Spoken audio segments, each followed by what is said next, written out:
Eh bien bonjour à tous et bienvenue pour une nouvelle émission de Showdown. En live ici, on est au DSO d'Aix-en-Provence.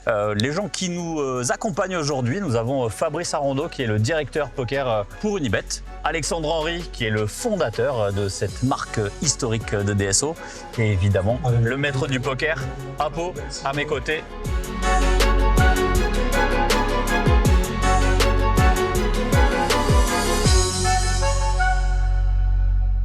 Pour introduire cette émission, on va commencer avec un chiffre d'amour, un chiffre qui parle beaucoup. On parle de 13 ans de partenariat entre Unibet, DSO et Texas Poker. 13 ans, c'est plus un partenariat, c'est vraiment une histoire d'amour. C'est comme ça que nous, on le voit, comment on en rigole. Sur ces 13 ans, évidemment, avant, c'était le DSO, ça a été Chili Poker pendant 2 ans, sur la fondation avec Alexandre Dreyfus à l'époque et toi-même. Et ensuite, une petite apparition Turbo Poker, nos amis. Ça fait pendant 1 an. Exactement. C'est l'année où on a commencé à travailler avec Apo à Texas Poker. C'est Gruissant et Gujan, il me semble, hein, les étapes de et Cannes. Gruissant et Gujan, et Cannes. Et à Cannes, il s'est passé un truc après. À Cannes, on a fait l'Unibet Open. C'est là que j'ai rencontré Apo pour la première fois. Et on a beaucoup discuté. Et puis, de fil en aiguille, je pense qu'il a glissé un mot aux deux Alexandre, Dreyfus et Henry. Et puis, on a été mis en contact et c'est parti de là, en fait. C'est pas un peu plus complexe que ça? Enfin, c'était donc Alexandre Dreyfus, mon ancien patron, qui contactait Fabrice, mais qui le contactait dans le cadre de Endodmob. Et ils se sont mis à parler du DSO. Et après, c'est venu sur nous et on a dit OK, banco, let's go. Mais alors pourquoi? C'est quoi? Et qu'est-ce qu'a apporté du coup Unibet?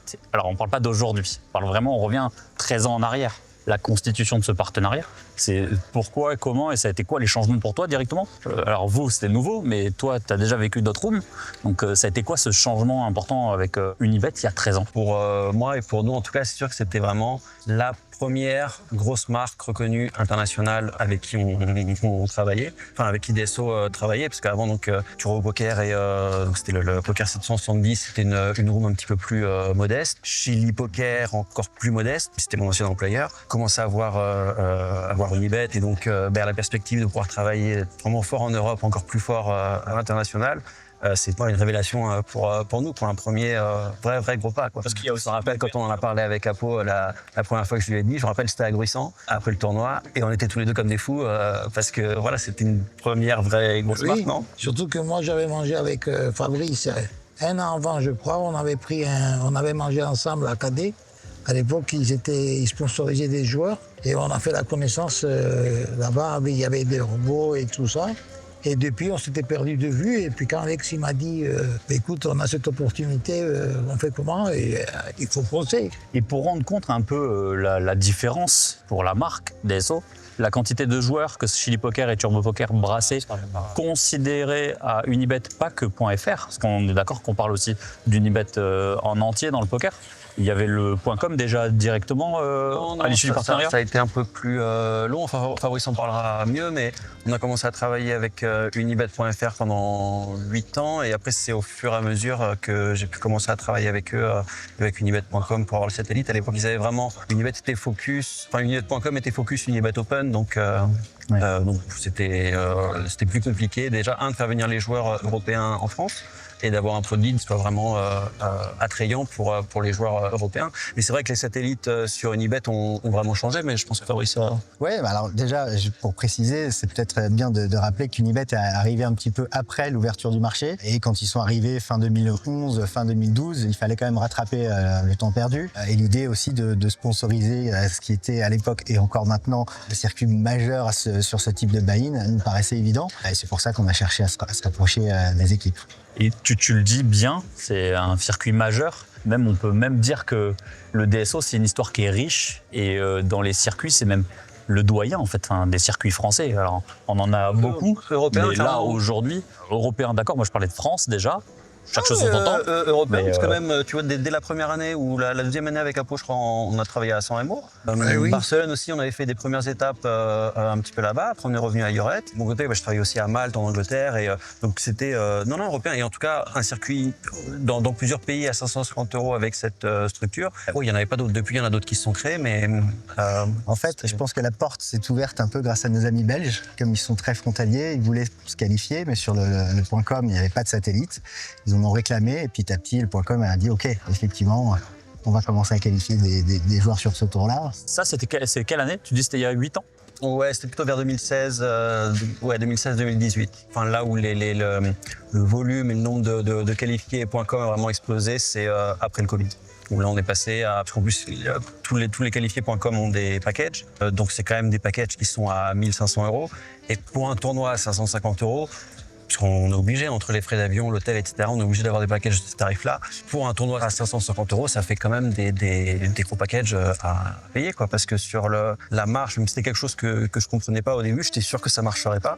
Et pourtant, ça cartonne. Il faut savoir que le satellite.com du dimanche soir, le buy-in, il est à 250 €. Donc c'est Pour un package à? Pour un package à 1005, mais un tournoi à 550. Et malgré ça, on fait, il y a 3-4 qualifiés par semaine. Parce que vraiment, toute la pyramide de satellite est quand même très, très bien faite. Donc, il y a plus de joueurs qui se qualifient à partir des 1, 5, 10, 50 € que directement buy-in les 250. Et du coup, tu arrives à considérer un peu un pourcentage du nombre de qualifiés étrangers par rapport à la grille du .fr? Au .fr, on est vraiment largement majoritaire. Hein. C'est plus 65%, 70% français et le reste europééen quand même. Ça reste quand même 30% européen, c'est quand même... Oui, bien sûr. Ouais. Non, enfin, plus que d'autres, évidemment. Sur le volume global de qualifiés, la répartition, c'est à peu près ça. Après, c'est sûr que selon les étapes, typiquement sur un tournoi comme ici à Aix-en-Provence, je crois qu'il y a eu 4 ou 5 qualifiés étrangers. Il y en a beaucoup plus quand on va à Paris, par exemple, ou à San Remo, parce que là, on met en avant plus le côté vraiment des grandes vacances, le soleil, la plage, etc. Et toute la fête de San Remo. Pour nous, à Pau, Texa Poker, on travaille avec beaucoup de marques différentes. Évidemment, en fait, pour chacune d'entre elles, on a une histoire qui est particulière. Pour toi, DSO, alors oui, ils sont à côté, donc on ne peut pas dire du mal d'eux, mais c'est quoi? Qu'est-ce que pour toi, qu'est-ce que ça évoque quand on parle de ça? On parle de 13 ans, on parle de Déjà, DSO. te dire que la semaine prochaine, c'est la Saint-Valentin. Oui. Donc, c'est une histoire d'amour qui dure 13 ans avec tous les deux. D'abord parce qu'avec Fabrice, on a fait un événement à Cannes qui a été extraordinaire. C'est l'Unibet Open où Fabrice s'était engagé avec les équipes d'Unibet de faire venir 200 couples à Cannes avec femmes, armes et bagages, 200 chambres, 200 repas par jour, midi et soir, etc. Ça a été un tournoi exceptionnel. C'est pas celui que Quentin Lecomte remporte? Je crois, hein. Oui, C'est ça, hein? C'est ça. c'est ça. C'est mémoire. pour débuter Voilà. son sponsor, donc c'était parfait. Exactement, oui, je me rappelle très bien. Et on a passé 7 jours sur un 1100 et un 2002 avec une structure de folie. Et après, écoute, maintenant, on est... Même quand on se regarde dans les yeux, on se comprend de suite. On n'a pas besoin de dire beaucoup de choses. Et c'est marrant que tu parles de l'Unibet Open. Dans notre histoire, on a eu une autre étape de l'Unibet Open à Paris. C'était il y a 2 ou 3 ans. C'était en 2019. 2019, enfin un petit peu plus loin, 2019. Et là, on l'a annoncé dernièrement. On a une nouvelle date pour l'Unibet Open. C'est, il me semble, sans lire mes notes, c'est du 16 au 25 mai. Donc une nouvelle étape de l'Unibet Open, donc 1100 € à Paris. Et il y aura en ouverture, si je dis pas de bêtises, un DSO. Exactement. Ouais, c'est ça. Donc là, en fait, donc depuis, on a commencé à travailler avec plus en profondeur avec Unibet.com et qu'on fait donc des satellites avec eux. On a sur les tournois Unibet Open, on faisait généralement un DSO d'ouverture et après donc le main UO. Et là, donc on va garder cette formule. L'étape parisienne avait vraiment très très bien marché. C'était en son temps un des plus gros DSO qu'on avait jamais organisé et ça a été, et je crois que ça reste encore le plus gros Unibet Open qui avait été fait. Et ça parle pas à tout le monde, forcément, l'Unibet Open, nous en France. On a vécu peu d'étapes. Celle de Cannes, celle de Paris, il n'y en a eu que 2 sur quand même de nombreuses années. Mais je sais pertinemment, parce qu'on l'a vu, en Europe, l'Unibet Open a une vocation et il y a une force qui est beaucoup plus importante. Donc là, d'annoncer un nouvel Unibet Open à Paris, c'est une première. Ça fait longtemps qu'on n'a pas eu d'Unibet Open en Europe, si je dis pas de bêtises. Ouais. Et c'est quoi, pour que les gens qui nous écoutent aussi, c'est quoi l'Unibet Open? C'est quoi la base? Est-ce que Fabrice, toi, c'est ton cœur, donc tu peux en parler un peu plus? T'as vécu ces étapes, non? Bien sûr, c'était le circuit historique de la marque Unibet, qui a été à un moment 1650 de buy-in et qui a ensuite baissé, mais qui avait vocation à pas uniquement faire jouer au poker, mais c'était un rendez-vous pour tous les joueurs, avec des moments où tout le monde pouvait se rencontrer et ça nous permettait aussi de faire venir des joueurs de tous nos produits. Donc il y avait des joueurs de paris sportifs, des joueurs de casino, etc. Et on les faisait se rencontrer sur des destinations qui faisaient rêver. On est quand même à la Saint-Martin, par exemple. On a fait des très très belles destinations. Et donc, ouais, c'est le tournoi historique de la marque Unibet. Et il y avait beaucoup de staff sur ces tournois, c'est ça? Oui, alors mais pour une raison en particulière et qui n'était pas forcément liée au poker, c'est ça? Non, il n'y a pas quelque chose comme ça? C'était plus un séminaire, plus que oui. le tournoi en lui-même. Oui, je vois ce que tu veux dire. En fait, il y avait un VIP manager pour quasiment pour chaque pays. Donc un VIP manager Hollande, un VIP manager Angleterre, un VIP manager France évidemment. Et donc tous les joueurs étaient reçus, presque pris par la main, accompagnés avec des goodies, avec un petit carton pour aller prendre ses repas, avec un invité aussi. La chambre était comprise, il y avait voilà des soirées, il y avait des activités. Ouais, alors ça pouvait pas aller, je sais pas, d'une excursion en jet ski. On a fait du quad aussi, on fait voilà beaucoup de choses comme ça. Donc c'était pas uniquement du poker, mais c'était faire venir les joueurs pour se retrouver, pour nous rencontrer nos clients. En vrai, du quad et du jet ski, ça peut se faire à Paris. Hein. Je sais pas trop où. Sur la scène. Ça peut se trouver. Au JO, ils ont fait des trucs sympas. Je suis pas sûr qu'on ait les mêmes budgets. Je connais pas bien Unibet, mais je m'avance pas. On l'a vu, nous, avec d'autres marques, le WPT, Prime ou les WSOP. Paris a une vocation à attirer beaucoup plus facilement la clientèle étrangère que n'importe quelle ville en province, parce qu'on n'a pas non plus des villes complètement internationales, nous, en France. Enfin, Paris est vraiment très centré là-dessus. Donc on peut imaginer une belle fréquentation de nos amis européens, en vrai, sur cette étape de Paris. Aucun doute là-dessus. Ouais, enfin, depuis qu'on a annoncé le retour de l'étape, on a vraiment eu beaucoup de bons retours positifs de la part des joueurs. Donc le cœur même des joueurs unibet.com, donc principalement des Scandinaves, des Polonais, Hongrois, des Roumains. Une grosse communauté qui a une grosse attente sur cet événement parisien. Cool. J'espère qu'il y aura un bon bar, parce que je sais que c'est des bons vivants. Mais ça a l'air sympa. Et donc, du coup, les satellites ont déjà commencé sur le .fr? Ouais, c'est tous les jeudis à 21h. On a rajouté aussi des sats DSO. Donc, c'est plus uniquement le dimanche, maintenant, c'est aussi le mardi. Donc, il y a une vraie, pas un virage, mais une accélération, en tout cas, qui a été prise sur le live pour encore plus proposer des passerelles à nos clients. J'espère que ça donne envie aux gens, un peu tout ça. Et on espère une belle fréquentation sur les satellites. Et on se donne rendez-vous donc du 16 au 25 mai à Paris pour l'Unibet Open, avec en marge un très beau DSO, l'un des plus beaux DSO. C'est ça, tu disais que c'était une des plus grosses étapes du DSO? Alors, quand il y a eu l'Unibet Open à Paris, donc en 2019, oui, c'était une des plus belles étapes. Et depuis, on a enterré ce chiffre, parce que je crois qu'on était à quasiment 800 entrées, ce qui aujourd'hui nous paraît bien loin. On est à Aix-en-Provence, où on a fait 1030 entrées maintenant, donc, mais c'était quand même un très bel... On est très fiers de faire ces 1000, mais on est très fiers aussi de faire des étapes à 800. Ah, mais moi aussi, 100%, hein, t'inquiète, je signe tout de suite. Ah oui, non mais c'est vrai, Oui, un peu c'est moins, vrai, mais mais on en quand fait même. moins. On en fait moins aujourd'hui. 400, c'était nos plus belles fréquentations de DSO au début. Ouais, en 2013, c'est ça, ouais, bien sûr. Parlons du online. Fabrice, c'est quoi l'offre? Enfin, alors moi, je suis pas joueur de online, donc du coup, je te pose des questions genre, j'y connais rien. C'est quoi la particularité d'Unibet pour le online? Est-ce que vous avez des offres en particulier que tu veux Oui, bien sûr. Alors, ce partenariat avec Alex, il a été fait pour que les deux marques, évidemment, en profitent et grandissent. Donc, c'était ce cercle vertueux. Et nous, on voulait faire connaître, évidemment, notre offre online. Alors, online, on a un petit peu, évidemment, tout ce qui est autorisé de faire en France. Donc, on a des jackpots sit and go qui sont les Exapro. On a évidemment des tournois avec une grille qui commence à être très intéressante, avec des belles garanties. Les satellites live, évidemment. Et puis du cash game avec un produit qui marche très bien, avec un univers du jeu vidéo pixelisé des années 80, qui est très, très rigolo, avec un système de ceinture de karaté, ceinture jaune, ceinture, voilà, des échelons à gravir. Et ça plaît beaucoup, ça marche beaucoup. On essaie de gamifier tout ça avec des visuels modernes, etc. Donc, on n'a pas réinventé la roue, mais on propose tout ce qui est possible de proposer en le réadaptant à la sauce Unibet. Et du coup, tu vois la grade de ceinture de ton adversaire? C'est un peu ça? Et le but, c'est de devenir le sensei avec la barbichette, et là, on devient le boss. Et est-ce qu'il gagne son avatar? Ouais. Ouais, très bien. Et on peut même d'ailleurs faire, donc ça, si on arrive en haut du programme de fidélité, son propre avatar. Alors, il y a des joueurs qui nous ont envoyé leurs photos, il y en a même qui ont envoyé des photos de leur chien. Mais on leur a fait leur avatar, c'est leur chien. Ils sont les seuls à l'avoir, Mais tout le évidemment. monde ne peut pas le faire. il faut quand même atteindre un certain palier de Ce qui est normal, fidélité. c'est légitime, c'est légitime. Donc voilà, on essaie d'apporter des petites touches originales et différenciantes.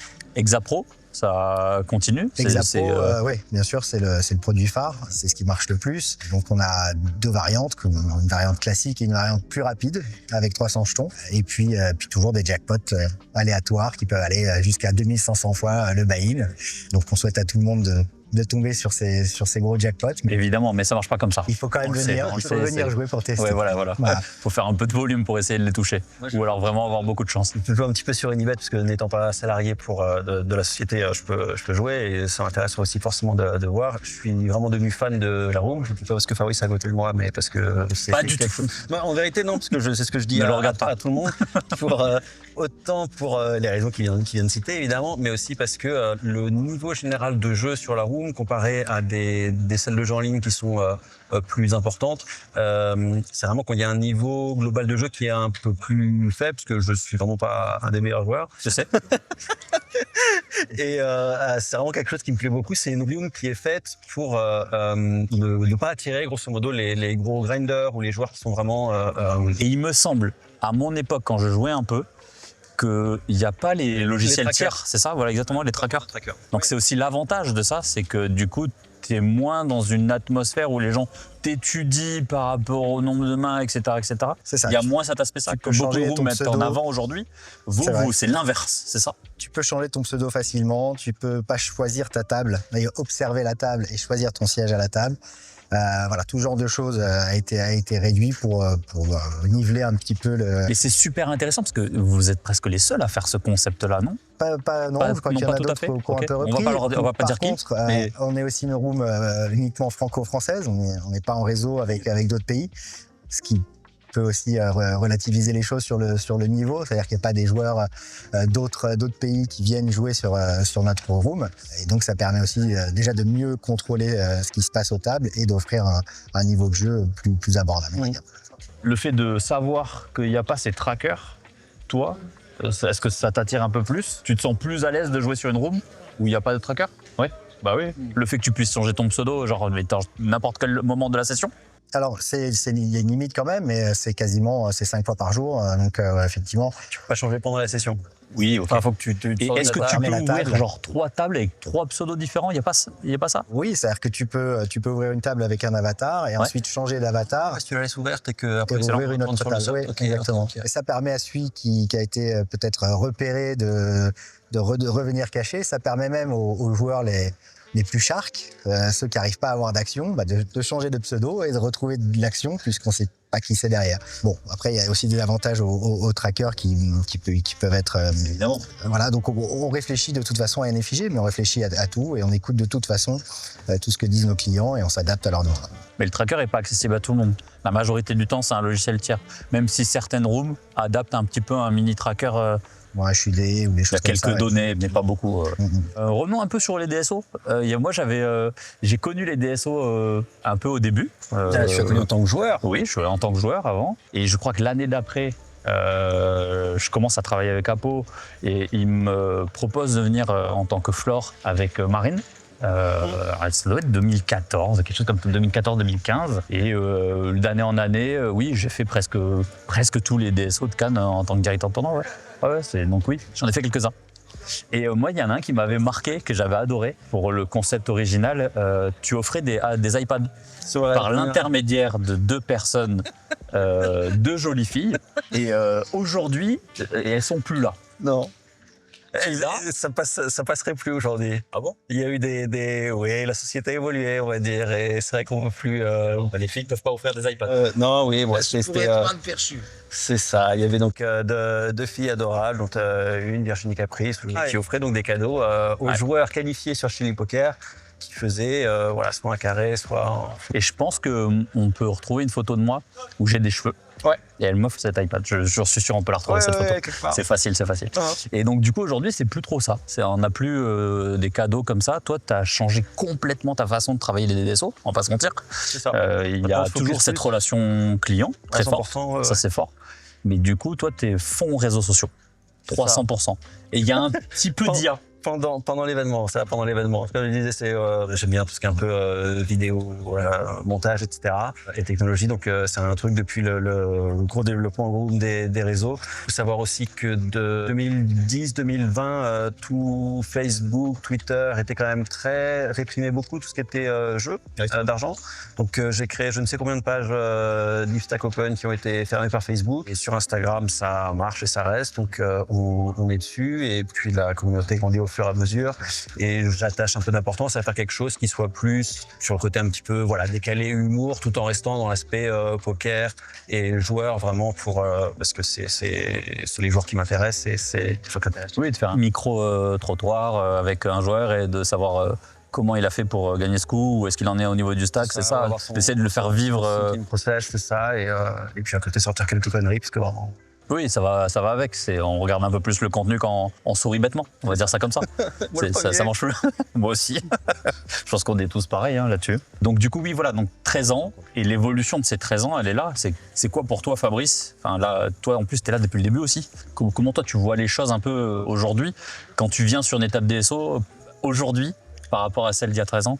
On a commencé, on le disait, on faisait des tournois à 400, 500 joueurs et on était contents. Maintenant, voilà, on a doublé de volume et on voit que tout s'est professionnalisé, tout le matériel informatique aussi a évolué pour mieux accompagner les joueurs, pour fournir toujours plus d'informations aussi, parce que c'est important que les joueurs sachent ce qui se passe dans les tournois, comment s'inscrire rapidement, pas qu'il y ait trop de files d'attente. Tout ça maintenant, c'est, j'allais dire la perfection, mais oui, je vais le dire, tout se passe vraiment parfaitement à ce niveau-là, niveau organisation. Ce qui se passe avant le tournoi, pendant le tournoi et après le tournoi, on cessé d'évoluer, toujours dans la direction des joueurs, et donc c'est ça qui a fait la force du DSO et de notre partenariat. Et dans cette évolution, il y a aussi un point qui est complètement indépendant de notre volonté, c'est aussi les établissements. Ils ont aussi grandi aussi là-dessus. Enfin, le casino d'Aix, si on le reprend il y a 13 ans, c'est plus du tout le même. Toi, tu ne travaillais pas avec il y a 13 ans? Oui, d'accord, mais c'est quoi la première étape du DSO ici? En fait, non, elle est arrivée très tard à Aix. Mais la première étape par touche, c'était Saint-Amand-les-Eaux. Et ouais, quand Tapo m'a dit on va à Saint-Amand, on va rentrer chez Partouche, et ça a fait un petit truc aussi, parce que pour l'histoire du DSO en France, on a fait les La chance d'être tous les trois complémentaires, parce que on ne s'est pas assis sur nos lauriers. On a investi du temps, on a investi de la technologie, on a investi notre savoir-faire. On a vu qu'à Gruissan, on faisait à l'époque 660 joueurs, on avait presque des tables dehors. Et maintenant, il n'y a plus de queue, tout est fluide, que ce soit 2000 joueurs, 3000 joueurs, il y a une fluidité, il n'y a pas d'attente. Et c'est un plus aussi pour Unibet, c'est un plus pour le DSO et c'est un plus pour tout le monde. Mais il y a aussi les établissements qui ont grandi aussi. On peut parler de Gujan-Mestras. Vous vous rappelez, on jouait dans le restaurant à l'époque. On montait, démontait les tables. Je démontais, démontais les tables au restaurant. Il y a eu la salle qui est arrivée en 2016. Et c'est ça, les DSO, 13 ans, ont évolué aussi avec ça. C'est beaucoup plus facile aujourd'hui. Fidélisation, et donc des joueurs, mais aussi des partenaires. Ils ont vu que ça se passait bien, que ça grandissait et qu'ils pouvaient en bénéficier. Donc ils en redemandent finalement. Eh bien, pour finir, qu'est-ce qu'on peut se souhaiter? Fabrice, pour Unibet, qu'est-ce qu'on peut te souhaiter, nous, tes partenaires, pour le futur? Évidemment de continuer sur cette lancée, de continuer à croître, mais surtout avec l'aval des joueurs, qu'on soit soutenu et toujours garder ce cap et cette confiance que les joueurs peuvent avoir sur la room, et puis évidemment continuer à battre des records. Et toi Alex, les DSO, le futur? Exactement comme l'a dit Fabrice, la longévité, le support de la communauté, notre bien-être à tous, et puis toujours continuer à travailler dans la transparence avec les joueurs. Merci, j'espère que ce contenu vous plaît, on l'espère, vous le souhaite. Si ce contenu vous plaît, n'hésitez pas à mettre un commentaire, liker la page, nous dire ce que vous en pensez, ce qu'on pourrait améliorer aussi. Chacun a un avis, on aime bien les avis constructifs, parce que les avis qui sont très courts, ça dépend s'ils sont positifs, c'est bien. Et voilà, donc du coup, développez. Merci à tous et à très bientôt. Ciao. Merci les gars.